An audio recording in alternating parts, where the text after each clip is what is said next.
caalaa fayyadamaa akka taate simameera. Haa ta'u malee hariiroo kanaan dura tureen biyya kan bakka bu'u osoo hin taane paartii siyaasaa kan bakka bu'uu fi kanarratti kan xiyyeeffatu ta'uudha hayyuun siyaasaa fi walitti dhufeenya idila addunyaa Ahmed Adam Qalloo kan dubbatan. Itoophiyaan durraa haata dippiloomaasiidhaan wayya Afrikaa keessatti ta'ee immoo dippiloomaasii public dippiloomaasiin faan irruudha. Hawaasa dippiloomaasii gaggeessuu irratti ammallee dippiloomaasiin biyya kana dura government dependent yookaan mootummaa irratti kan hirkatedha malee kan biyya irratti hirkate yookaan interestii group yookaan paartilee aangorra jiranii sanii hojii relationii godhuuf malee kan biyyaan ture. Amma immoo Itoophiyaan takka dippiloomaasii akka baranatti hojjettee yookaan egaa muummichi ministeeraa kun aangootti dhufee hojjettee hin beektu. Yeroo ammaatti garuu jijjiirama biyyattiitti dhufeen nageettiin Itoophiyaa sadarkaa idila addunyaatti qabdu dabalaa dhufuusaa hayyuun kun kan himan. Egaa muummichi ministeeraa dhufee dippiloomaasii jabaa hojjete. Public dippiloomaasii irratti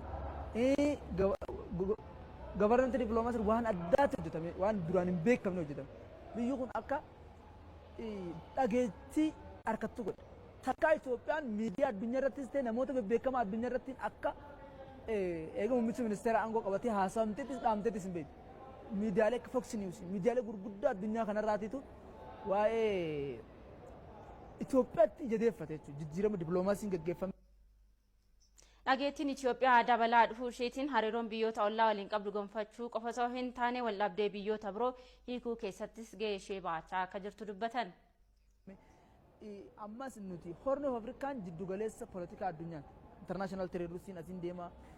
Afrikaan geopolitiksii gaanfa Afrikaan nu keessa jira. Igaad Itoophiyaa hoogganaa. Igaad Itoophiyaa hoogganaa gamtaan Afrikaa as keessa. Kanaaf dippiloomaasii addaatti hojjetame. Amma fakkeenyaaf rakkoo ollaa Keeniyaa fi nu jidduu turee jira.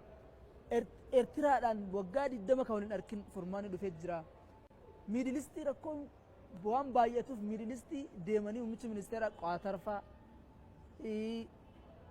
biyyoota qoqqobbii achiin irra kaa'ame wanni kun nun baasu maaliif rakkoon miidilistiitti gaggeeffamtu nu dhaqqabdi nu miiti affeekti nu gooti maaliif ji'oopolitiksiin keenya walitti waan ta'eef kanaaf Itoophiyaan gaanfa Afrikaa irratti dippiloomaasiin cimtee jirti. Dippiloomaasiin takkaa akka bara kanatti hojjetamee hin beeku. Kanaaf jijjiirama guddaa jira dippiloomaasiin kun biyyoota addunyaa hunda dhageessee jira namoonni biyyoonni addunyaa gurguddaan Itoophiyaa dhufaa jiru.